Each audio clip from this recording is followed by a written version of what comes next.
Empezar esta charla, que aquí temos os compañeiros, e vai abrir a charla Óscar González, que é da plataforma Cláusula Solo. Pois moitas gracias. Queredes que colla o micro? Sí. Si tes voz? Así gastas menos algo. Imos coller o micro, que sempre dá máis sensación de seriedade. Bueno, boa tarde a todas e a todos, gracias polo convite. Eu formei parte durante os últimos 4 anos da plataforma de Cláusula Solo que naceu na cidade de Vigo. Antes de pasar a falar da plataforma propiamente, creo que hai un punto principal que despois penso que a compañeira Isa onde se enrolará máis, que é de que falamos cando falamos dunha cláusula solo. Unha cláusula solo, esencialmente, é a idea coa que quero quedar agora, despois xa profundizaremos máis. Básicamente, unha cláusula que se establece nun préstamo xeralmente hipotecario, tamén poden existir en préstamos persoais, que o que marca é que, pase o que pase cos tipos de interés, nunca van baixar dunha cantidade, dunha porcentaxe determinada. Un 1, un 2, un 3%. Vale, o problema que ten este tipo de cláusulas non é o contido en sí, que tamén, senón o xeito no que se venderon.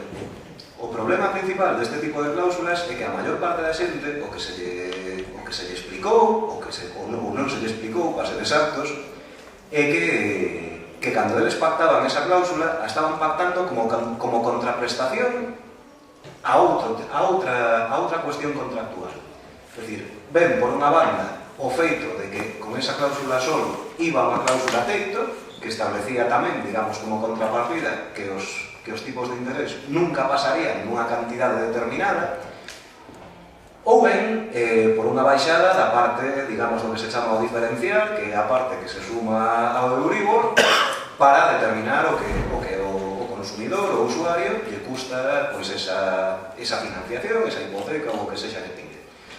Non quero tampouco profundizar moito máis que isto, vale? Porque penso que Isa o pode explicar moitísimo mellor que a mí, pero bueno, penso que con esta idea podemos tomar un punto de partida.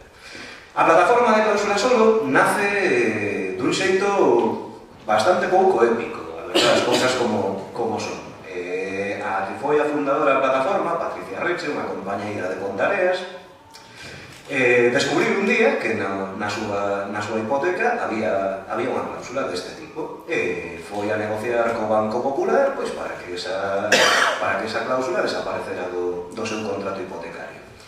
A resposta que recibiu, xa podes imaginar cal foi, lonxe de marchar para a súa casa, como fixo moita xente ante esta situación, Patri o que fixo foi coller unha tenda de campaña e acamparse diante da oficina bancaria na que, bueno, neste caso da central do Banco Popular ali en Vigo.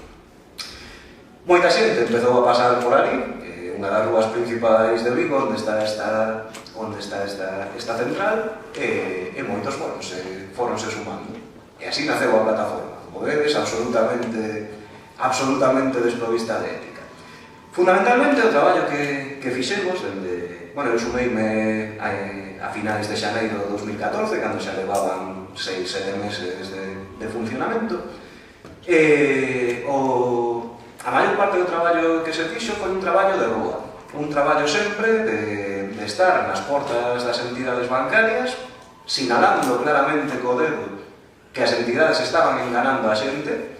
E unha das cousas que descubrimos despois, só no ano 2014, fixemos máis de 80 actos de rúa, protestando sempre diante das entidades que sabíamos que estaban, que xa non solamente empregaran a cláusula solo dun xeito bastante nocivo, senón que directamente abusaban dela. É dicir, xa era directamente unha venda indiscriminada, un engano indiscriminado. Que descubrimos? Que o 90% da xente coa que falábamos que tiña algún tipo de financiación e tiña cláusula solo, non sabía que tiña unha cláusula solo, non sabía de que estábamos falando. Entón, esa primeira etapa concentrouse fundamentalmente nese traballo máis de rúa, moi desagradecido, porque tal mesmo xeito que había xente que se sentía moi moi agradecida por esa colaboración que se prestaba, que desinteresado demais. Tamén existía outro tipo de xente que pasaba pola rúa e nos berraba que marcháramos pa casa, que leéramos antes as cousas que firmábamos, bueno, en fin, cousas que penso que todos a día de hoxe pois coñecemos. Esta experiencia tamén nos demostrou outra cousa, que existía, que se xa a cláusula solo de por sí era perversa, había todavía un efecto máis perverso. Este deuse concretamente, seguro que en moitísimos máis casos, obviamente, pero nós vivímoslo con unha compañeira dentro da propia plataforma. Esta compañeira tiña unha situación pois moi precaria, pero a perversión real da situación estaba no feito de que mentres era non podía afrontar a súa hipoteca, a súa cuota hipotecaria, porque tiña unha cláusula solo, de estar eliminada esa cláusula solo, que era ilegal, e a día de hoxe sabemos que era ilegal, ela nunca teria sido executada hipotecariamente. É dicir, o feito de que esa cláusula estivera dentro do clausulado da hipoteca fixo que esta compañeira acabara con unha execución hipotecaria, con un proceso de desafiuzamento, porque non lle permitía a cláusula solo que a súa hipoteca baixara nunha cantidade determinada, pero de baixar onde tiña que estar, ela hoxe non teria sido desafiuzada. Este caso deuse dentro da nosa plataforma e, por suposto, estamos absolutamente convencidos, temos coñecemento de que se deu en moitos máis sitios. Como non quero tampouco estenderme moito, vou pasar a explicarvos un pouquiño tamén, despois desta idea un pouco xeral, algunhas das actividades concretas. Como os decía antes, só en 2014 se fixeron máis de 80 actos de rúa, principalmente no Banco Popular, porque foi unha das entidades que plantaban nos seus contratos hipotecarios, plantaban unha cláusula solo máis elevada. Fixemos as concentracións, non as limitamos á cidade de Vigo, senón que estivemos por povos do sur de Galicia, fundamentalmente, de Pontevedra e de Ourense, tanto en Tui, Ribadavia, un pouco en diferentes sitios. E puxeron en marcha, que todavía non estaba con eles de aquelas, unha campaña de recollida de sinaturas. A nivel de rúa, e solamente a nivel de rúa, recolleron as compañeiras e compañeiros máis de 7.000 firmas.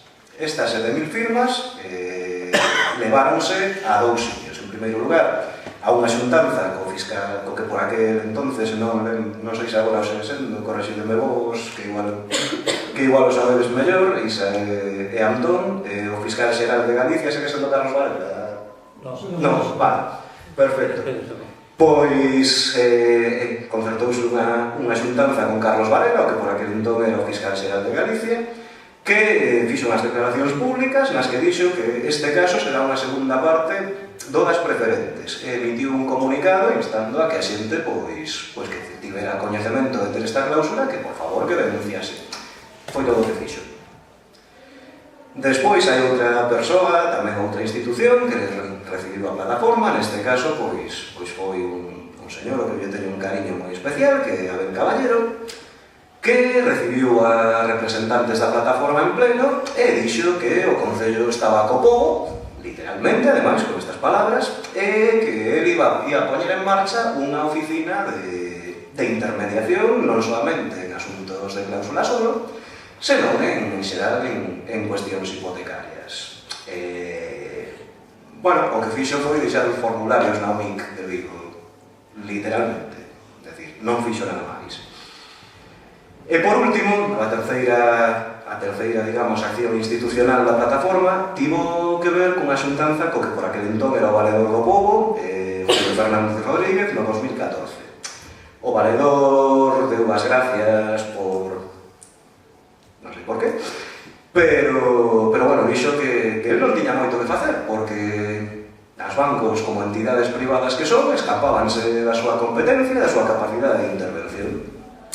Despois de que a xente da plataforma reaccionase dunha maneira en xeral en prensa, sobre todo, bastante agresiva con ele, a verdade que lle demos moita brasa, pois remitiu-nos unha carta dicindo que un día que entendía o que lle plantexábamos e que ia facer presión no Parlamento. Logo, a ver se Antón nos aclara como foi esa presión.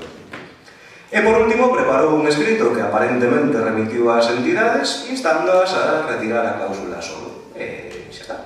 E aí rematou a intervención do valedor do pobo galego.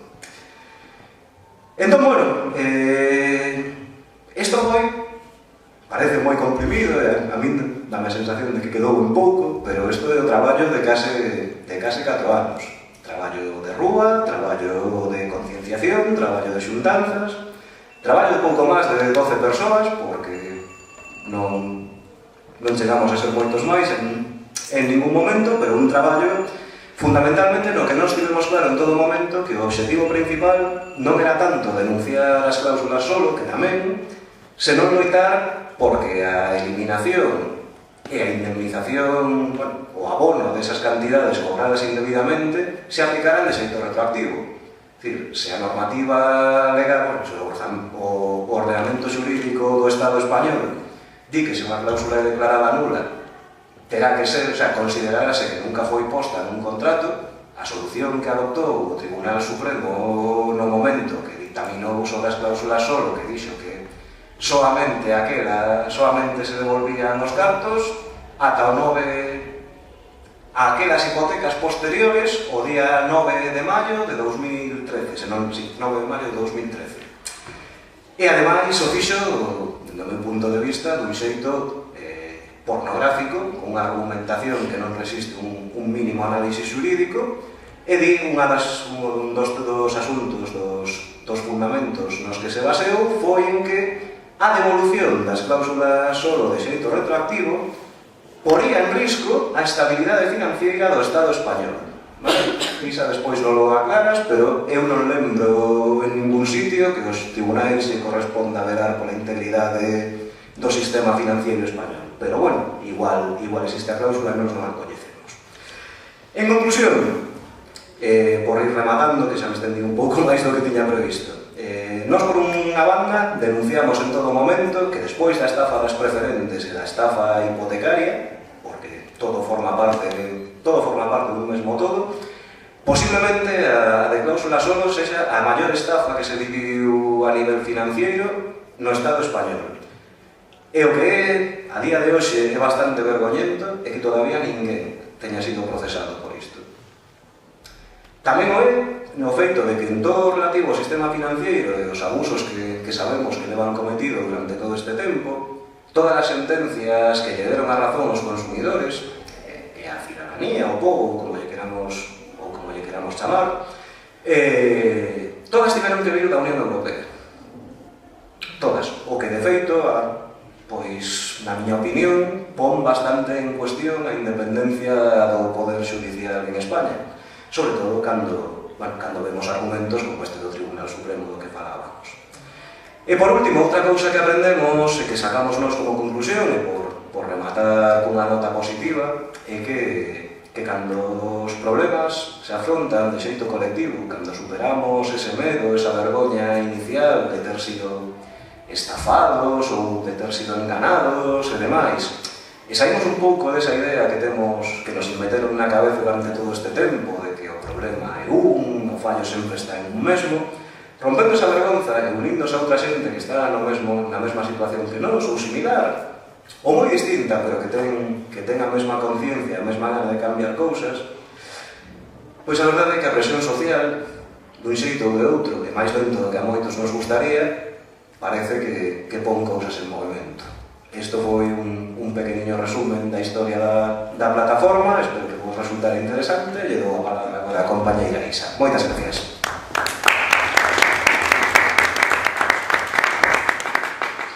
Bueno, vai a falar ahora Isabel Romero, que é abogada e foi tamén suiza interina no País Vasco.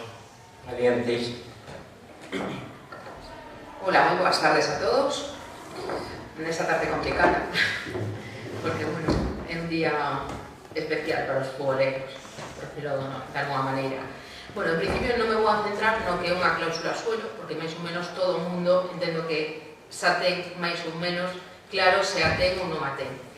Se é unha das persoas que durante os 4, 5, 6 últimos anos a súa hipoteca non baixou, hai que empezar a sospeitar. Entón hai que facer unha revisión da escritura que se firmou en sede notarial, con independencia de que se firmara diante dun fedatario público. Isto non é símbolo de que realmente estiveran ben feitas as cousas. De feito, diante dos notarios firmaronse cousas que non están ben feitas, estáse demostrando que esta é a segunda oleada das preferentes, pero bueno, ven outra terceira en camiño, que será o IRPH, e que se empezará a falar dele a partir de que resolvamos a cláusula suelo. Entón, con independencia de que se firmara a notaría, e que en principio todos pensábamos que estaba perfectamente feito, hai que revisar a hipoteca. Entón, hai que facelo ou ben diante dun profesional, dos profesionais da plataforma, dun abogado, de servicios jurídicos, de alguén especializado na materia que nos poida informar sobre cales son as cláusulas abusivas, suelo, e a parte de suelo, se hai a maiores, algunha outra máis que tamén pode ser cuestionable. Entón, máis que nada, unha vez que sabemos que temos a cláusula suelo, o ideal é que xa que está de actualidade o tema do decreto, que no meu consello particular é que se solicite a valoración do banco como consulta non vinculante.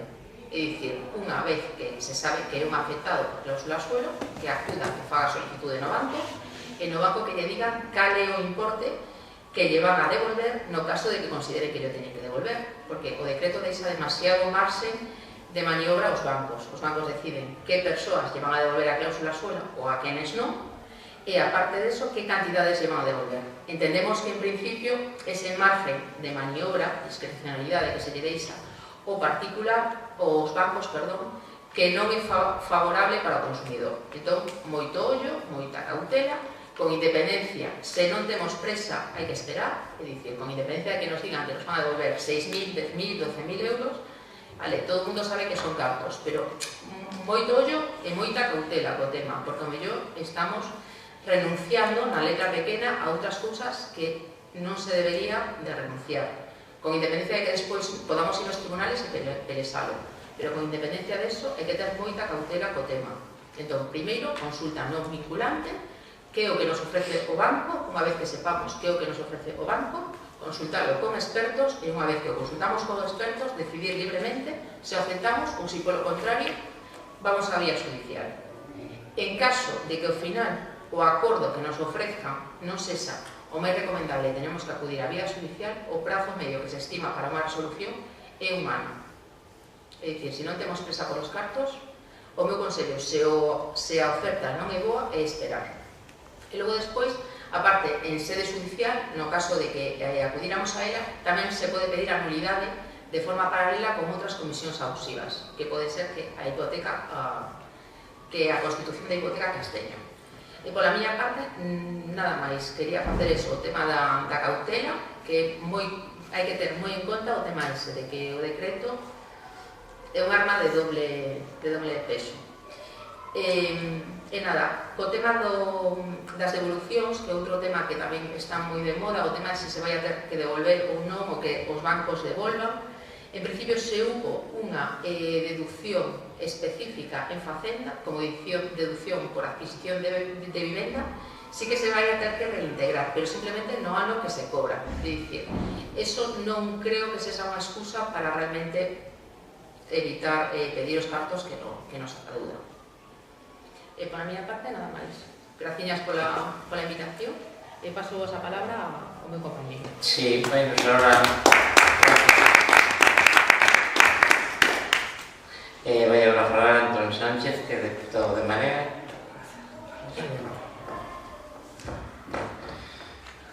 Eu creo que ainda vas ter que volver a falar para aclarar dúbidas, pero, bueno, pois, boas noites.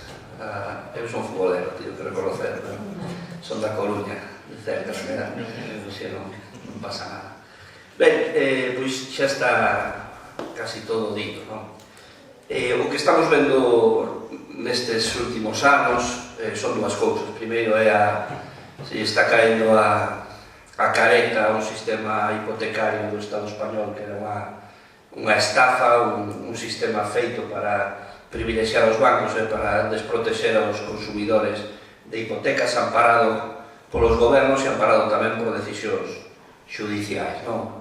E outra cuestión que se está vendo é que o que está caendo agora, o que está caendo ese edificio montado para estafar a xente, é debido fundamentalmente, o 99%, debido á loita social de colectivos como esta plataforma e como moitas outras que foron as que estuveron pelexando. E é certo que decía Óscar, cando nadie que creía que algo que nos parecía a todos evidente, que sempre se fixo así, que se fai así, pois se puidese conseguir, non? Que creu naquel momento que agora a todo o mundo lle parece moi evidente, non? Que era isto era un abuso, unha estafa por parte dos bancos en connivencia cos gobernos. E digo que se está caendo a pedazos tamén, porque non é só das cláusulas Chan, que está agora xa posto totalmente en evidencia que é unha cláusula abusiva cando se demostra que non había información ao consumidor e cando o consumidor non entendía ben os efectos xurídicos de firmar esa cuestión, ou que non coñecía simplemente eso, sino que está en cuestión pois máis de 10 cláusulas que poden resultar abusivas. Hai pouco o Tribunal de Xustiza da Unión Europea tamén dictaba unha sentencia, un dictamen sobre a cláusula do vencimento anticipado, non? E é esa cláusula que dá a potestade ao banco de pedir o total do crédito por a falta de pago de mellor un mes ou 2 meses.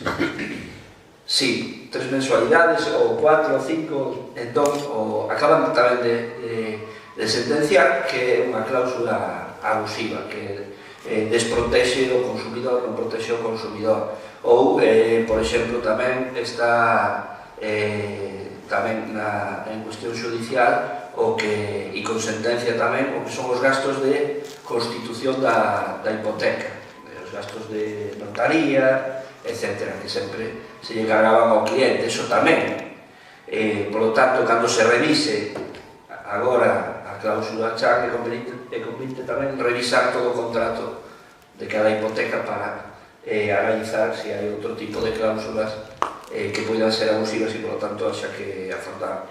Ben, xa se dixo aquí, pese a protección judicial e política, pois as institucións europeas, que evidentemente tampouco son marxistas, leninistas, ni chavistas, ni nada, é unha xusticia dunha institución pois neoliberal, non? Que moitas veces criticamos por ter unha orientación ideolóxica, pero bueno, hai un mínimo de respeto polos dereitos dos consumidores e a protección ao consumidor. Pois esta xusticia europea ven poñendo vermello, se é que tuveran vergoña, ou sacándolle as cores aos gobernos españoles, pois a dación en pago e con todo o que teña que ver ca protección dos consumidores. E os gobernos, a regañadentes e sempre forzados pola Unión Europea, pois van reaccionando. E sempre van reaccionando pois o xusto para cumplir a xusticia europea, etc. Cando se fixo a reforma da legislación hipotecaria foi debido a eso. Non foi por unha vontade do propio goberno de facer, sino foi porque forzosamente se tiña que adaptar ao nivel de protección do consumidor que marcaban as directivas europeas. En este caso, despois contarei que tamén pasa un pouco o mesmo. Ben, aquí houve unha sentencia en maio de 2013 sobre as cláusulas Chan, que as declaraba abusivas, que había que devolver, pero en marzo de 2015 o Tribunal Supremo, como xa contou Óscar aquí, dictou unha sentencia que decía sí, hai que devolver as cantidades, pero só ata maio de 2013. Non había posibilidade de retroactividade total. E unha das razóns, como aquí tamén se dixo, sorprendentemente, que podía poñer en perigo o orden económico do Estado. Bueno, claro, nun Estado onde houve decenas de miles de persoas que se foron á rúa, decenas de miles que perderon a súa casa e que quedaron empeñados despois eu non sei se iso non é alterar o orden económico, era alterar o orden económico, pero non dos bancos, nem dos países grandes, pero non sei se pode haber alguna cousa peor que eso, non? Cando se nos di que hai que salvar os bancos, por que? Para protegernos a nós. Bueno, pois protexernos aos bancos, pero non se protexeu a todas as xentes que tuveron que sufrir ese drama e que moitas veces foron decisivas estas cláusulas abusivas, cláusula Cham, pero tamén o do vencemento anticipado, etc. Que con outra protección do consumidor, moitos deses se terían evitado, non? E se terían evitado tamén ter que, ainda por riba de perder a vivenda, quedar enderedados. Ben, en canto ás cláusulas Cham, o Tribunal de Xusticia da Unión Europea, o 21 de decembro, dicta unha sentencia que di que deso nada, que se unha cláusula é abusiva, é nula e ten que ser como se non existise. E, polo tanto, hai que devolverlle íntegramente todo cobrado de máis, ademais dos intereses pertinentes. É clarísimo, é un tirón de orellas, un varapado tremendo ao Tribunal Supremo e ao Estado español, e é moi claro. E a partir de aí, nós, como en Marea, o Grupo Parlamentario de Marea, presentamos ao día seguinte xa unha proposición non de lei no Parlamento Galego instando a habilitar mecanismos, procedimentos extraxudiciais para que se integrase con todas as garantías aos consumidores que tuvesen cláusulas Cham declaradas como abusivas, co seguinte objetivo, é dicir, pois, unha vez que está clarísimo ese recoñecemento da abusividade, da retroactividade total, etc., pois non facer pasarle a xente por un proceso judicial. Ben, con esa idea, sin máis, prácticamente aos poucos días, no Goberno Central e no Congreso dos Deputados, o Partido Popular, o PSOE, negocian un decreto, sacan un primeiro borrador e despois aproban un Real Decreto, que é o Real Decreto 1/2017, que establece un mecanismo, un procedimento extraxudicial para a devolución do diñeiro a todos os consumidores. Pero, como antes decía, eso de actuar a regañadentes e a remolque e porque non queda outra, por así decirlo, fai que ese Real Decreto, unha vez máis dentro do posible, era imposible negar ao dictame do Tribunal de Xusticia da Unión Europea, pero dentro do posible é todo favorable que poden á banca. Pois, sabéis, pois, seguramente técnicamente saben mellor que min, pero é todo o favorable que pode ser, non? É un Real Decreto moi sinxelo que teño aquí e que ten un proceso moi sinxelo. Ben, as entidades de crédito teñen que implantar un sistema de reclamación previa á interposición de demandas judiciais. Teñen que facer saber a todos os consumidores que tiñan a cláusula Cham, que tiñan esa cláusula Cham, e que entón poden reclamar. O cliente ten que facer esa reclamación. E o banco pode darle fin a ese procedimento extrajudicial dos seguintes xeitos. Ou ben rechaza a petición do cliente, a reclamación, rechaza, pode deixar pasar 3 meses, que é o prazo que hai para este procedimento, pode deixar pasar 3 meses sin contestar e pois dá fin sin ninguna penalización para o banco por non contestar. Ou pode facer unha oferta ao cliente sin ningún tipo de intermediario ou árbitro. Entón, pode facer esa oferta. Que criticable aí? Nós o que demandamos, se hai un proceso extrajudicial, primeiro, o que vemos positivo, que se habilitase vemos positivo que sexa voluntario para o consumidor, que non sexa, que non haxa que escoller entre este procedimento e o procedimento judicial, é dicir, pode ser ir aos dous procedimentos, non é incompatible, quero dicir, ese procedimento, e a partir de aí, pois, vemos os seguintes defectos. É dicir, nós demandamos que haxa un árbitro que ten que ser un organismo público, unha persoa do organismo público que sea este entre o banco e o cliente. Moito máis despois de saber cal é a relación entre os bancos e os clientes neste país. É dicir, nadie pode todos podemos pensar que o banco pode volver a estafar, os estafado xa. E explicarei por que pode volver a estafar, porque o banco vai facer unha valoración. Eu tamén apoio o que di Isabel, de cautela e depois asesoramento, asesoramento, porque calcular o que tens que cobrar non é fácil, non é un cálculo sinxelo, nin un cálculo igual para todo o mundo, é un cálculo complexo. Por lo tanto, o banco vai a ofrecer, ten todas as cartas na man, e xuiz é parte neste caso. Por que pode estafar? Porque o banco pode ofrecer, un banco que teña moitos casos, pode ofrecer sistemáticamente un 20% menos, pode calcular, por poñer unha cantidad. Un banco popular di, pois eu vou ofrecer un 20% menos a todos os clientes. O cliente, pois pode decir, pois sí, non me quero perder máis, acepto, ainda que sexa menos.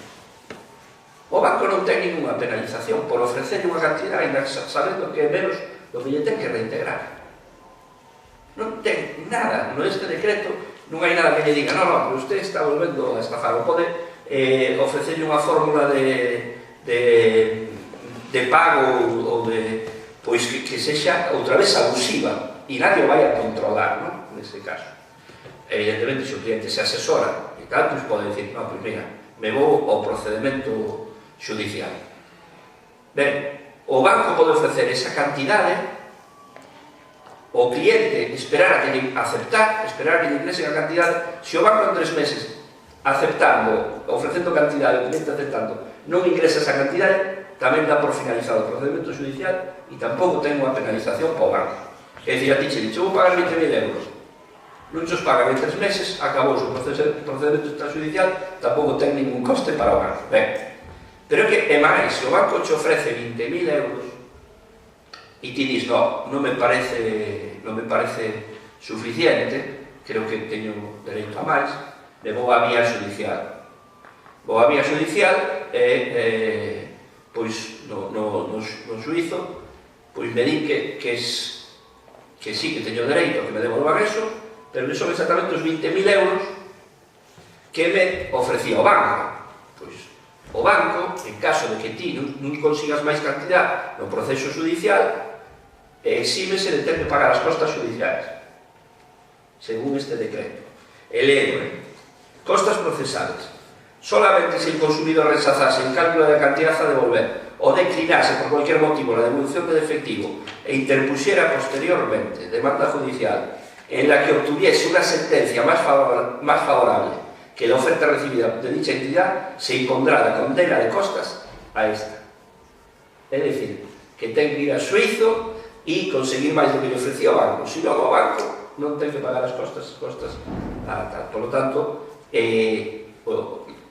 ventaxa para a banca, que pode en moitos casos pois ter escurrido moito das costas procesais que despois pode sacar, pero polo que eu leí pode chegar hasta un 40% do total, bueno, pero non é unha cantidad menor, pero 30, bueno, non é unha cuestión menor, non? Pero que máis, se vai ao procedimento, se o consumidor interpuxese unha demanda frente a unha entidade de crédito, se haberá acudido ao procedimento extrajudicial, no artigo 3 rexirán as seguintes reglas. En caso de allanamento da entidade de crédito antes da contestación á demanda, se considera que non concurre mala fe procesal a efectos do previsto, tal, ben. No caso de allanamento parcial da entidade de crédito antes da contestación á demanda, sempre que se consigne a cantidad a cuyo bono se comprometa, solo se podrá imponer la condena en costas si el consumidor obtuviera una sentencia cuyo resultado económico fuera más favorable que la cantidad consignada. Outra vez, ventaxa para a banca, para a posibilidade de non ter que pagar as costas, non? E ventaxas nas costas procesais, ventaxas que a banca non ten ninguna penalización por facer ninguna destas cuestións e ventaxas de que vai ter unha relación directamente con clientes sin ningún tipo de vixianza. Por lo tanto, este Real Decreto non cubre as nosas demandas de que o cliente este protegido frente ao banco por unha entidade pública e, por lo tanto, sí que hai que ter moita cautela con este proceso e eu creo que as organizacións e abogados cubrirán un papel moi importante que debería de cubrir a administración pública, que é asesorar aos clientes que vayan a relacionarse co banco. Por tanto, estamos unha vez máis ante unha victoria social da xente que pelexou polos seus dereitos, pero seguimos tendo unha vez máis os gobernos que siguen dentro do posible arrimando a ascua a sardiña da banca sempre e en todo o que poden. Pola miña parte, nada máis, eu creo que agora se tedes alguna pregunta será máis interesante. Moitas gracias.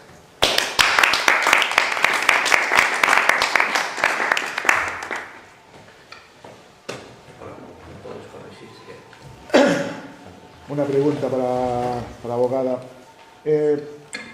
Cuando que cheguemos a un acordo coa entidade bancaria, por lo que sexa, ou porque nos interesa en ese momento retirar esos fondos, porque nos lo dan, ou lo que sexa, que non sei como será, non va a implicar un contrato de finiquito, eso sí.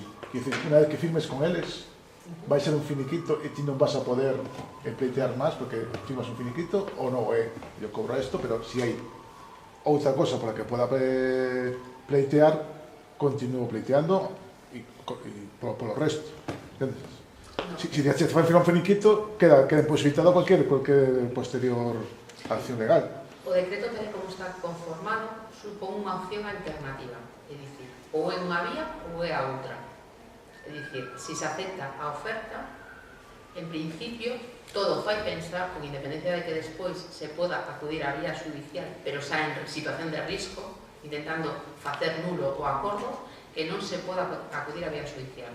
É dicir, en principio, se se acepta a oferta, a vía judicial está echada. Pero, bueno, a ver, na situación de que o acordo fose moi perjudicial, a ver, habrá xente que vai abrir igual a vía judicial, pero non é recomendable.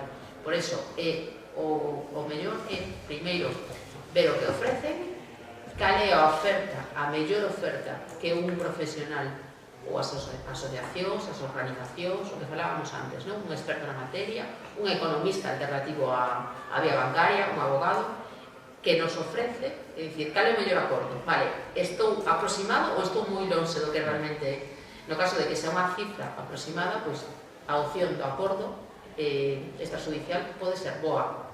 Se non, en ningún caso, eu firmaría e acudiría a vía judicial. É dicir, non faría as dúas cousas. Porque, en principio, todo fai pensar que está pechada esa vía.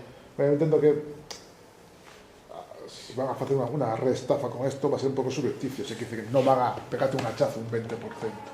Pero sí que pode pegarte pues que te van a firmar un contrato de finiquito conforme tú no puedas reclamar a mellor pues, os gastos bancarios ou cosas posteriores que puedan sair. Que, bueno, luego habría que ver si luego eso é legal ou non é legal, ¿no? Sí, porque evidentemente no te van a decir nada, pues, o esa forma que han abierto, que han dejado de... Te pueden pagar de otra forma con... descontando de la hipoteca, eso también es complicado de entender y te pueden meter la paleta, pueden meter, porque la hipoteca es un proceso de un préstamo a muy largo plazo, con unas amortizaciones muy complicadas de entender. Tal y como está previsto ahora, se prevé que sea o que te den el dinero en metálico o que se haga una amortización de la hipoteca. Esas son las opciones que se bareman, que van a suceder cuando ya se hagan las propuestas. Es decir, que te vinculen, que te van a dar, no sé, un valor determinado por el tema de la cláusula suelo en concreto, lo que cobraron, que yo entiendo que tiene que ser bastante aproximado, quiero decir. Yo creo que más o menos la gente que estará un poco asesorada con el tema, o quiero pensar que va a pasar eso.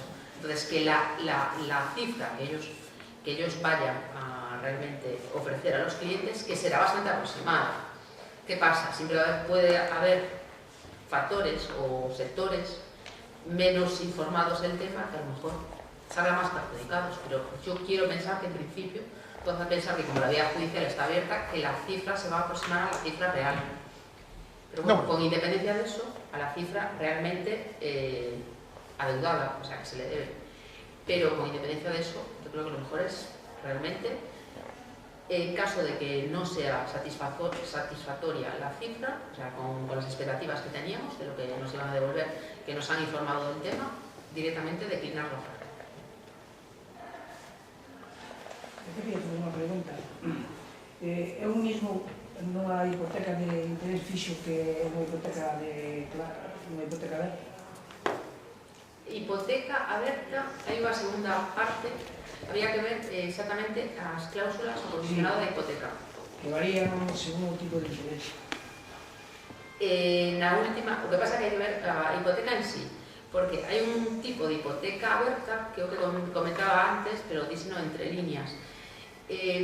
Hai un tema que está saindo agora, que empezan a sair tamén as primeiras sentencias, que será a terceira oleada de cláusula suelo, que se chama IRPH. Entón, a hipoteca aberta, moitas delas tramítase a través do coeficiente de entidades bancarias, que era unha media que se calculaba en determinadas caixas, que é un tipo de interés que fixaban eles como querían, totalmente imposto. Vale, ese interés se de publicar fai 4 anos, 3-4 anos. Entón quedou nese momento fixa. Por eso, ata esa data era variable, en ese momento quedou fixa. E o último que publicaron no BOE é o que queda e o que rise para o resto da hipoteca. Entón, había que ver exactamente o condicionado da hipoteca e ver en que situación estamos, porque o mellor realmente foi variable ata unha época e hai un momento que empeza a ser fija. Entonces, eso é unha cláusula suelo encuberta, por eso hai que ver exactamente o condicionado. Nese caso, habría que ver a hipoteca. Non se vexe polo... como se chama aí? O IRPH. O Euribor non se vexe polo Euribor, se vexe por outro sistema. Sí, pero te dice, hai outro. IRPH. IRPH. Sí, eso será a segunda fase. Hai unha sentencia que vai a sair próximamente. Calculamos, en principio, eu penso que vai a sair antes do verano, do Tribunal Supremo. Si está bastante escocido con Europa, en principio pensamos que o Tribunal Supremo que vai a considerar que é cláusula abusiva. Entón, ábrenos o camiño. Se realmente esperan outra vez que Europa les pegue o hachazo, por decirlo de unha maneira, pues quedarnos a esperar outra vez 2 anos. Pero, en principio, se o Tribunal Supremo di que é abusiva, que esperamos que o que suceda, deixará-nos a vía aberta para que xa formulemos demandas de reclamación masiva. Básicamente, unha das principais entidades que está afectadas é a Caixa, por ese tema. Sí, é o mismo. Porque Euskadi tamén. Porque eles presumen el feito de que non teñen cláusula suelo en concreto esa entidade. Sí, só por puntualizar para que vexades. Isto xa fai un ano aprobamos no Parlamento Galego unha iniciativa nosa para que se anulase este índice de referencia de préstamo hipotecario e IRPH. Como decía Isabel, é escandaloso, o sea, eran 56 entidades e facían unha media simple dos tipos de interés que fixaba cada unha e entón sabían que tipo de interés iban a fixar, o sea, con 4 clientes tiña o mesmo peso que outra, como a Caixa que tiña millóns de hipotecas e outra máis que é un escándalo. En ese momento, no momento a partir de 2 anos de vez de actividade hipoteca, os cartos invertidos podía volver a recuperarlos. Entonces, é como se fora unha refinanciación. Non sei se... Eso responde. Dale. Sí.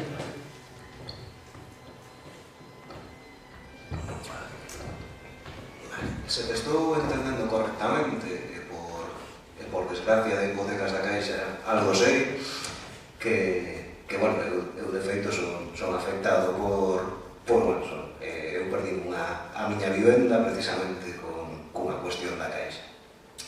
Ti falas da hipoteca aberta. A hipoteca aberta é unha modalidade de préstamo hipotecario que comercializa a Caixa con ese nome. Non existe xurídicamente a hipoteca aberta. Eso é un nome comercial que eles lle dan. Dentro desa hipoteca o que che permiten é, a partir de que ti tes amortizado ou tes devolto unha parte do capital que pediches, podes volver a pedirlo. E a cambio deso, o único que che fan é subirte un pouquiño o tipo de interés. E ti posiblemente dirás, bueno, medio punto non é gran cousa. Se multiplicas por 30 anos, medio punto é moito, son moitos cartos. Sí, o que me parece que teño a sensación, e desculpademe, que non che respostaron os compañeros a pregunta, ti falas da hipoteca tipo fixo. Por contraposición coa hipoteca tipo variable. Sí, a pregunta, se non entendí mal, vale, a hipoteca tipo fixo é legal. Non ten nada que ver nin con IRPH, nin nada. hipoteca tipo fixo é na que eu, como entidade bancaria, me sento contigo con calquera de vos, e pactamos, mira, eu vouche dar a financiación durante os 30 anos que dure a hipoteca a este tipo de interés. Se o tipo de interés sube, non vai pasar nada, se o tipo de interés baixa, non vai pasar nada. Ti sempre vas pagar o mesmo exactamente dende a primeira cuota ata a última. Isto, pendente de que algún dos compañeiros me corrixa, ata onde eu entendo que é perfectamente legal. Sempre cando ti non foras enganado, se te explicaran as alternativas, etc. No, eu falo polo tema da caixa dunha hipoteca aberta. Eu preguntaba cal é a diferencia, porque, bueno, unha hipoteca aberta se teño calzado, máis ou menos, porque, bueno, porque teño unha punto. Non, claro, é dicir, eu o que poñería en riba da mesa é que realmente a indefensión dos consumidores en España foi absoluta. Pero a cuestión chega a tal extremo xa de cara dura, de que xa non se pode falar dunha cuestión de decir non, é que non foron escrupulosos, que forzaron un pouco as normas, non, é que é a vergonza absoluta. O xeito no que as entidades bancarias actuaron neste país,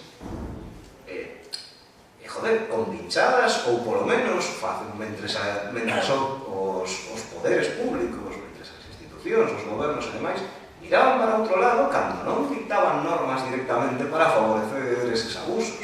Foi o caso das hipotecas, foi o caso das preferentes. A Caixa, concretamente, o banco amigo de todo o mundo, arrastra, entre outras moitas cousas, ser un das primeiras entidades, por falar un momentiño do tema das preferentes. A Caixa é unha das primeiras entidades de España que empeza a comercializar preferentes. E antes de que as preferentes se fagan tristemente famosas, a Caixa ten máis de, se non lembro mal, porque estou precisamente lendo agora un ensayo sobre este tema, creo recordar que son 4.000 millóns de euros. Solamente o que coloca a Caixa en preferentes antes de que salte polo aire o asunto de que as preferentes son unha estafa.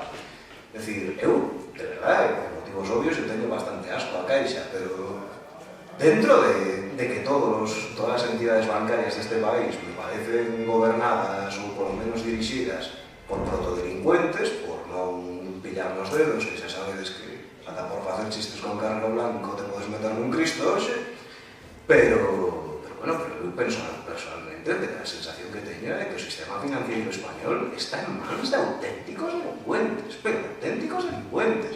Por que foi tan escandaloso que Ada Colau lle chamara delincuente a Rodrigo Rato? Porque o era, porque foi a primeira vez que alguén puxo en riba da mesa que esa xente que ten tan respetable ou que aparenta tanta respetabilidade, o que están facendo é vivir a costa de manternos os demais na ignorancia e na indefensión.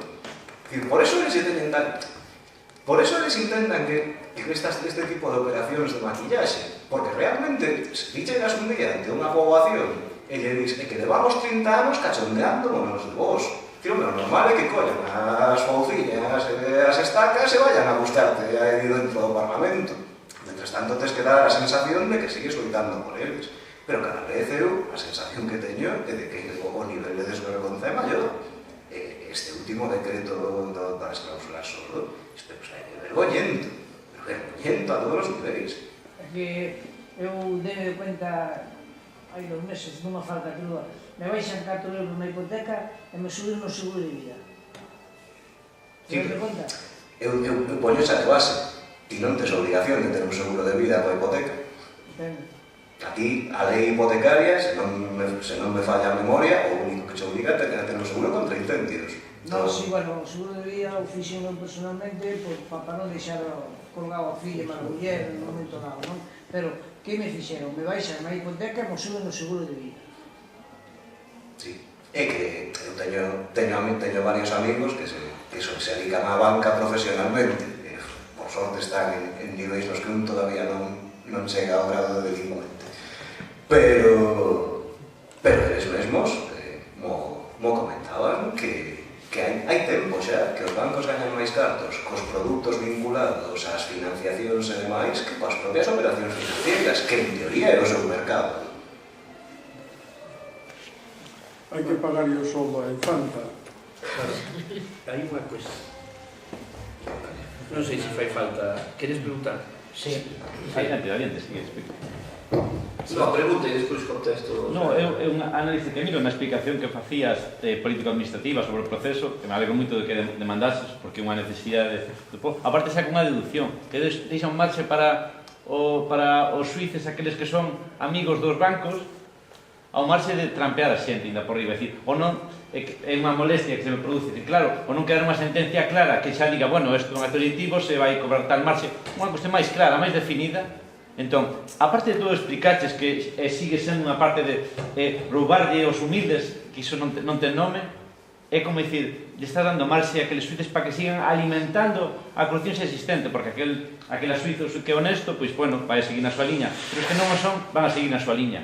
Entón, siga aberto, isto é un tema infinito, ainda por riba, hai unha terceira parte aberta que vai quedar marxe a ver o que sucede. Pero, bueno, eu quería probar, non sei se igual se ten un pouco tempo, pero que puxeras igual un caso para pregunto á asociación, porque normalmente traballo en contacto coa xente e me veñen con diferentes casos, como a primeira vez que unha persoa me dixo teño unha preferente e non sei que facer, non? Na liña de activista social, entón, sempre teño que dicirle, pois vamos a acudir, vamos a buscar, teño un compañero abogado, pois que me contes igual unha vivencia ou unha anécdota de alguna persoa que sexa un pouco representativo do que desde que unha persoa se decata o problema que ten con a cláusula suelo a cal é a liña de acudir ou das vulnerabilidades que hai no proceso oculto, o trauma psicolóxico, como é na preferente. Como anécdota poño que, bueno, aquelas 4 primeiras persoas que protestaban diante do banco, saiu pois unha persoa que traballaba dentro da entidade e comezou a insultalos para tratar de expulsalos e lles decía, queríais chupar dinero e a cobrar, ofendendo, insultos, barbaridades que logo un mes despois iso xa non tiña sentido,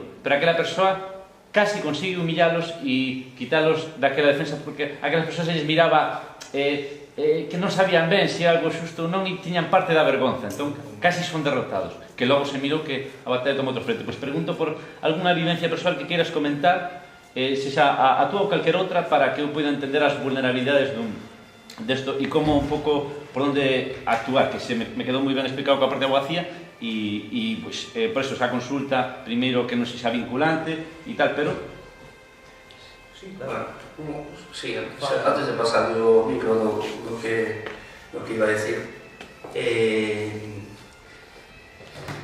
por lo que dixo Óscar antes, nós tuvemos a visita de sindicatos da banca para que fixéramos unha serie de iniciativas parlamentarias, porque agora os propios traballadores da banca teñen moito medo, sufren unha presión terrible e están traballando a maior parte deles, os que son medianamente teñen alma, pois nunha situación moi desagradable, porque agora o negocio dos bancos é vender produtos cada vez máis complexos, porque o valor do diñeiro depositado, como ese clásico negocio de tal, xa non vale o tipo de interés cero, e entón o que lle están facendo é dicir, bueno, pois volve a comercializar produtos similares ao que eran as preferentes, produtos complexos, e entón eles saben, teñeron que vender e entón por riba lles están legislando para que a responsabilidade sexa única e exclusivamente da propia persoa, do traballador, do que venda ese produto individualmente, e iso cara onde caminamos, porque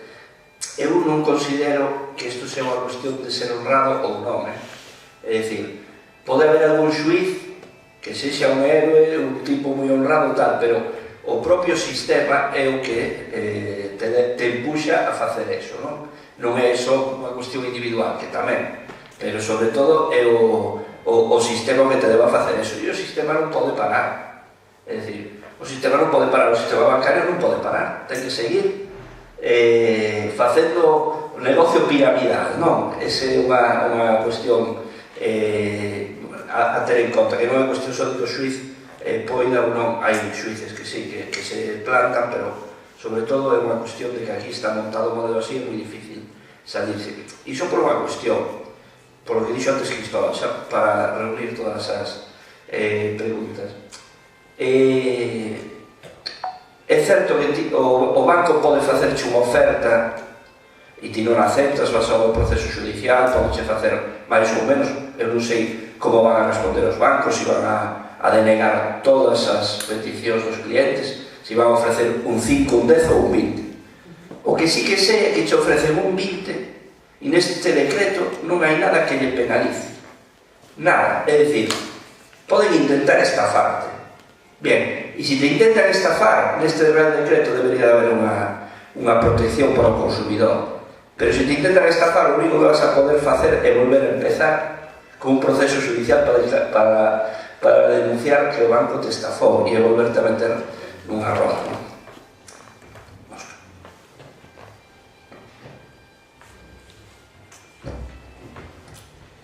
Pois gracias pola pregunta. Como situacións, personalmente, podería comentarche varias. Eu se tivera que facer digamos, un perfil xenérico da persoa que se achegou a nos, na nosa experiencia, para empezar, é unha persoa que intuye que algo raro pasa coa súa operación ou co seu crédito ou o que sexa, pero non ten claro o que. E non se atreve ou non foi nunca a buscar un asesoramento privado, profesional, digamos, non privado, en moitos casos, por medo, digamos, igual é un pouco forte, pero por medo a ser tido por un ignorante. Por medo a esa digamos, ese sentido común general, que ahora é unha expresión que está moi de moda, que decía que leas ben o que firmaches. Que a responsabilidade última que é túa. Non ten nada que ver co tema de que as persoas que teñen ou temos formación xurídica de algún tipo haya escrituras hipotecarias que hai que ler as 5 e 6 veces para decir, pero que leches de aquí? Que firmou este señor? Entón, en moitos casos, a primeira sensación que trasladan é unha sensación de eso, de saber que hai algo que mellor non está de todo claro, que eles teñen algún tipo de resquemor ou de medo, pero que hai un certo, digamos, unha certa vergonza, o que decía un pouquiño antes, esa idea de decir, joder, que, bueno, coño, ya a ninguén le gusta recoñecer que o estafaron, as cousas como son, o primeiro é asumir que che marcaron un gol, pero a realidade é que, efectivamente, aquí é que xogamos un equipo, por utilizar as metáforas futbolísticas, xa que está hoxe de moda, pois o que temos é, por un lado, a xente que sería un equipo de terceira regional xogando contra unha selección de xogadores do Real Madrid e do Barça, que neste caso serían a gran banca. É dicir, hai unha diferencia entre a información de que dispoñen as dúas partes a que chegan ao contrato que é absolutamente brutal. E ademais, neste país nunca se fomentaron dúas cousas. O primeiro, unha mínima cultura financiera legal para a cidadanía, para a xente da pie, para o povo. Non hai. Empeza agora a falarse dela. Bueno, habería que discutir os novos proxectos nese sentido, pero aí nos vamos a outro eido para outro día. Pero hai esa falta de formación. E esa falta de formación a moita xente lle xenera esa sensación de ter que ir a pedir axuda. Como vivimos nunha sociedade na que o individual é o guai, os que temos ideas, pois eso, de colectividade e demais, somos eso, como decía Antón, peligrosos marxistas leninistas ou trasnochados ou, bueno, o que queirades, pois a sensación xeneral de moita desa xente era esa, era de xente que se sente indefensa. En un primeiro momento ven con moitas dúbidas, ven incluso, en moitos casos, desconfiando da propia persoa que lle ven a pedir asesoramento, porque claro, se me enganou o banco, que levo toda a vida traballando con él, por que non me vas a enganar ti e demais? Bueno, mira, para empezar, pregúntate que gano eu enganándote, se non te vou cobrar un duro. Que gano eu engañándote? Que gano eu engañándote neste caso? É dicir, hai que vai, pero é normal, é o que nos levan vendo durante moito tempo. A mí unha das publicidades máis perversas que se deron nunca a nivel de marketing foi o de tu banco amigo. Tu banco amigo, pero coño, cos amigos non me cobran tipos de interés desproporcionados un día por prestarme 20 euros que non levo para pagar o café. É dicir, non funciona así, tu banco amigo, pero esa idea asentouse na xente. Igual que se asentou a idea, que é o que permite que o Tribunal Supremo Español poda poñer enriba da mesa unha sentencia naquele fantástico fantástico o tema este... Perdón, que se me foi, que perdí o fío. A banca amiga, iba por aí. Sí, efectivamente. O Tribunal Supremo que di que non se pode poñer en risco a estabilidade do sistema financiero.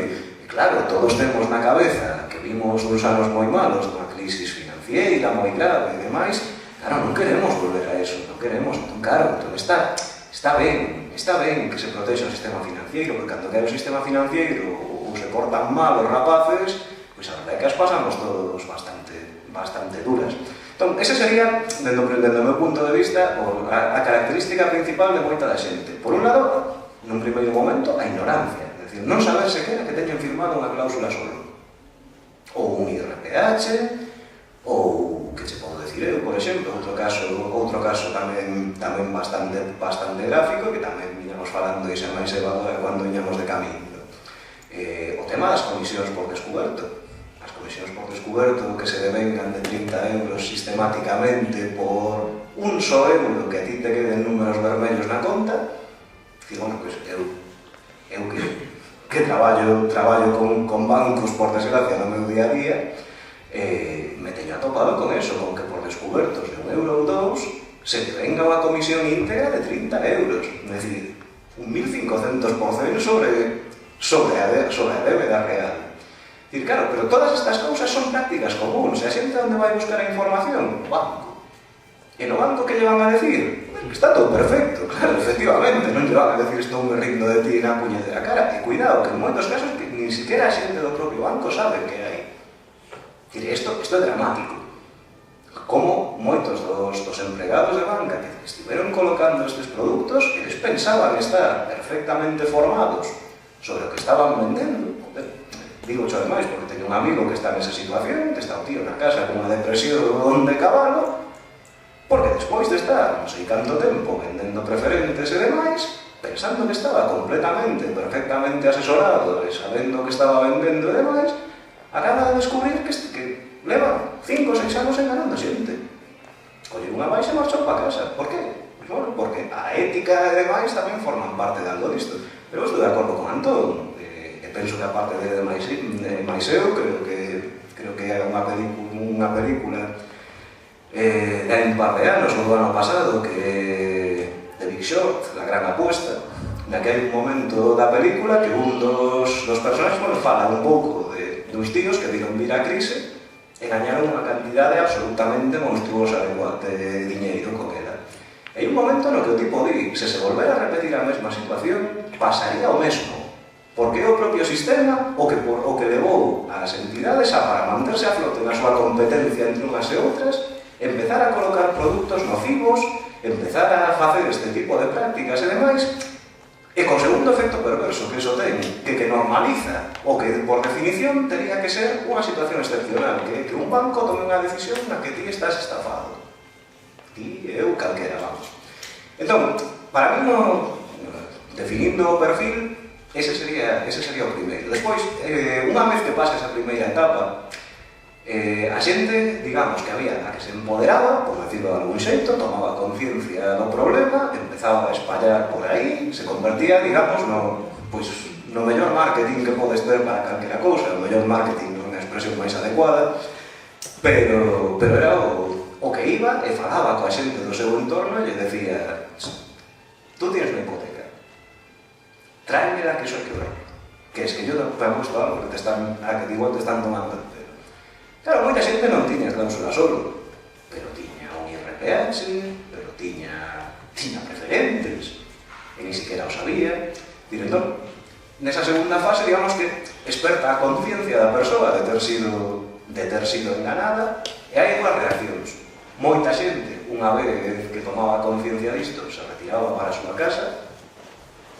Bueno, vou intentar solucionar o meu e marcho. Isto era o que, por lo menos a nós, a nivel de loita de día a día, sempre nos pasaba factura. É dicir, cando ti axudas a unha persoa, esa persoa desaparece, deixa de dar sinais de vida, e demais. Isto pasa, porque, como falábamos antes, todos ao fin e ao cabo estamos educados para ser individualistas, costa desaprender iso.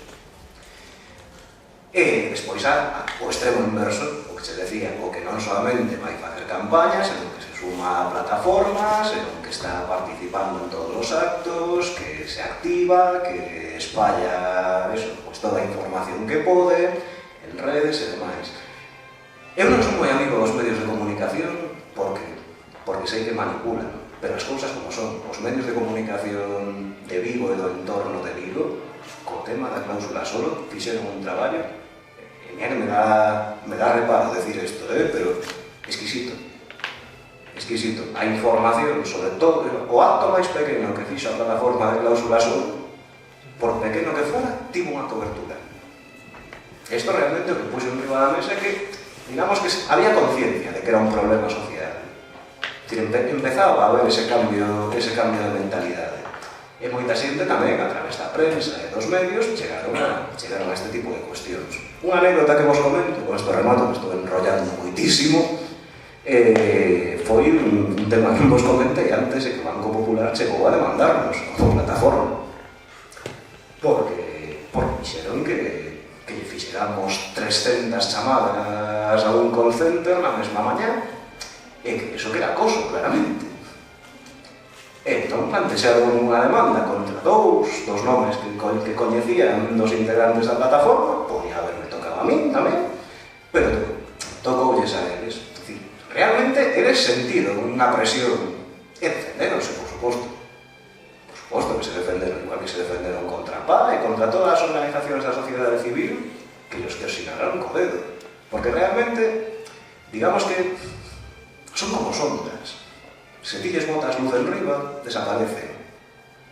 Esa perversión coa que xogan, ese engano, eses términos tan complexos, esa economía que parece que ao final nós estamos ao servicio do sistema económico e non o sistema económico ao noso servicio, que como eu aprendí de economía, pois puxo en riba da mesa que había unha actitude, que había un abuso. E, por suposto, o sistema defendeuse con todo o que puido. É dicir, a PA os denunciaba por entrarlle nas oficinas, a nós eso por as 300 chamadas que aparentemente fixemos dende 300 números distintos, porque sabían que éramos nós. E, bueno, a verdad, os xuíces non vai con segunda sisa, pero tenden a ser así como bastante asépticos e demais, a cara daquel home naquel xulgado da Pavela. Pero ustedes se solo preguntó, ¿no? Lo lleva a preguntar, ¿usted se sintió amenazado? Por supuesto, pero usted no está en una oficina. Y esto no se hizo en un call center. Hasta este punto de delirio llegó a la cuestión. Pero por la tua banda, lo que me preguntabas, primeiro, desconfianza, medo, toma de conciencia de que existe o problema, acción ou non. E esa segunda parte, para min, sempre foi a máis dura de todas. Non sei se che contestei a pregunta que sei que me estendí un pouco. No, moi ben, moitas gracias. Era eso o que... Sí, gracias, sí. Algo máis que preguntar? Bueno, unha cousa. Este Real Decreto, que a mí me parece moi confuso, non entendo moi ben, parece que se asusta de verdade ao dereito da normativa europea.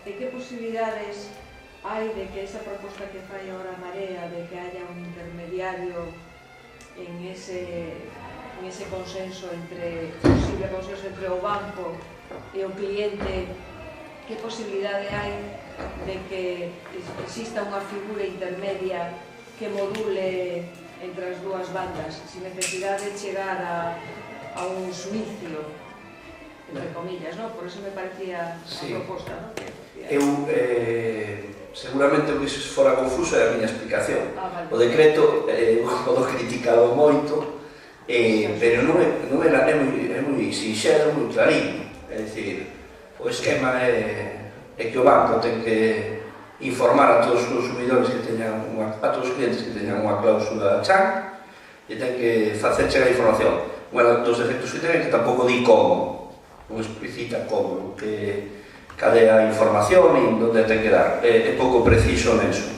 pero ten que informar o cliente que sabe que ten cláusula chan porque yo di o banco reclama ao banco. E despois o banco pode non contestar que para o banco non considera que sexa esa cláusula abusiva e, por lo tanto, lle di que non, acabouse aí o proceso xa.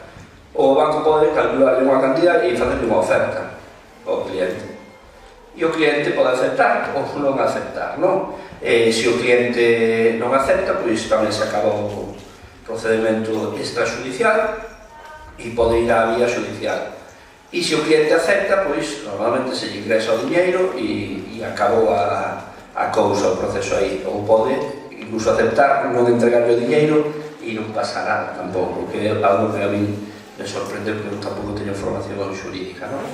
Ben, non contempla ningún tipo de arbitraxe. Facer un inciso. Neste caso, se finalmente non entregan os cartos, poderíamos demandarlos por incumprimento contractual. É dicir, hai un laudo, un arbitraxe, e hai realmente un título que é executivo e que se podría executar para que reintegran os cartos. É dicir, no momento que se firmou o acordo, realmente, se non reintegra os cartos, eso podese exigir judicialmente.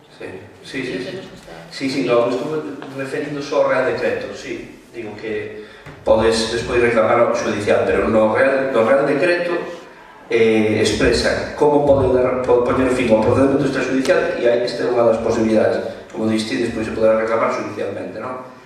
E non contempla ese arbitraxe. Isto é unha legislación básica estatal, nos non queremos que se vaya a cambiar nada desto agora, a estas alturas. O que sí que volvimos a propoñer é que o propio Instituto Galego de Consumo faga unha campaña e poña recursos tamén de asesoramento da xente, dos clientes. É dicir, que poña xente o mismo que van facer a plataformas e asociacións que van a ter eso, pois que o Instituto Galego de Consumo poida estar activamente facendo esa información, pero xa non vai a ser posible que haxa esa figura de arbitraxe que nos creemos necesaria. O arbitraxe a veces pois ten moi mala prensa, porque depende como se faga tamén, non? Eso é evidente e como sexa, pero eu me refiro a unha figura dun organismo público entre o banco e o cliente que poida verificar as actuacións do banco frente ao cliente, non? Normalmente que a relación de forzas, como se decía antes, aquí está moi desequilibrada e, por tanto, que necesita máis amparo normalmente o consumidor. E iso é un pouco que agora se podería facer.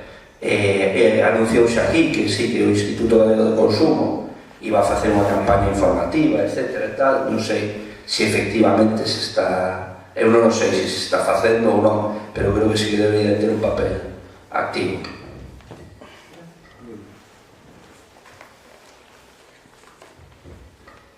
Bueno, non des máis preguntas. ¿No? ¿Queréis algo máis para decir? En principio, creo que está solventada a cuestión. Non sei se teño que analizar algo. Sí. Bueno, antes de este Real Decreto, o procedimento era facer un escrito a atención xeral a atención ao cliente, esperar un mes, ir ao Banco de España. Se en un mes non había contesta por parte da entidade financeira, ibas ao Banco de España con outro escrito e el modulaba, é dicir, que terciaba entre o banco e o cliente, pero agora, con este Real Decreto, non se pode facer ese tema. Desde que directamente te meten o banco e o cliente. A mí me parece un Real Decreto moito estudiado para sempre. Tamén me sinto moito que un Parlamento donde hai unha maioría que casi de esquerdas que haya aprobado unha cousiña, un decreto que pode de alguma maneira non beneficiar de todo a certos conflitos, non? Pero bueno, é un pequeno matiz. Depende de como se descarga. O mellor está aí. Foi o PP, Ciudadanos e PSOE. Apoyaron o PP, Ciudadanos e PSOE. O decreto é do goberno. O decreto que... No, sí, é do goberno, pero foi pactado entre o PSOE, Ciudadanos e o Partido Popular. Houve debate parlamentario. Sí que houve, no Congreso dos Deputados. No Congreso dos Deputados houve, bueno, non houve debate no pleno do Parlamento, pero houve unha negociación De feito, o borrador inicial, o persoal despois o aceptou e tal, foi, e depois se sumou o Ciudadano. Digo que... Sí, Bueno, pues claro. de que ahora está a entidade financiera e o cliente. E antes deste Real Decreto ainda podía intervir o Banco de España. Banco de España, bueno, entre... Bueno, Sí, que de feito que falábamos Óscar e Maiseu, pois no tema das comisións por descoberto, normalmente a entidade, o SAC, directamente contesta negativamente, dicindo que non corresponde, e realmente o Banco de España é quen acaba, coa súa propia doutrina, da que xa alega ano reiterando, de que realmente é unha comisión abusiva e que se reintegre. E ao final os bancos acaban reintegrando. pero bueno, e agradecer a toda a xente que agora estamos intentando reclamar que suba solo, porque antes estiveron aí dando, reivindicando loitando moito, eso de moi agradecer. É un esforzo moi grande de moitos anos, ademais, non? A lo menos 4 ou 5 anos, non? Peleando este tema. Por suposto, eu non son ninguén para aceptar o agradecemento No, da pero é un xente, pouco xeral, pero eu teño unha visión E disso. estás aí Por como suposto, representando un pouco esa loita. Enténdeme o que quero decir. Moi agradecido polo comentario. Pero eu entendo que todos formamos parte dun mesmo todo. Nos demos esta batalla. Outra xente dará outra. É dicir, e ao final realmente esa sucesión de pequenas batallas eu me quedo coa idea e o que me dá polvos para seguir adiante de que, o que decía, hoxe tocounos a nós defender esta. Mañá alguén defenderá outra e nos protexerá a nós, que ni siquiera nos enteramos desa. Para mí é a mellor maneira de ver este tipo de cuestións. Estamos nunha sociedade individualizada, pero todavía o traballo colectivo e demais todavía funciona. Ojalá podamos seguir así, non así, senón moito mellor, pois moitos anos no futuro. Sobre todo isto porque se ha dado un momento de unha gran crisis económica. É dicir, isto fai 10 anos pasaría un pouco desapercibido, pero agora, como os sueldos tan baixos, a cantidad de xente en desempleo, entón, que sigan beneficiándose uns cuantos, eso é moi sangrante, é antiético ante todo, non? Foi un momento moi grave para a sociedade e que sigan aí en esa situación, pois é moi delicado o tema. Moitas gracias. Vos sempre. Todos os que están. Nada, gracias a todos.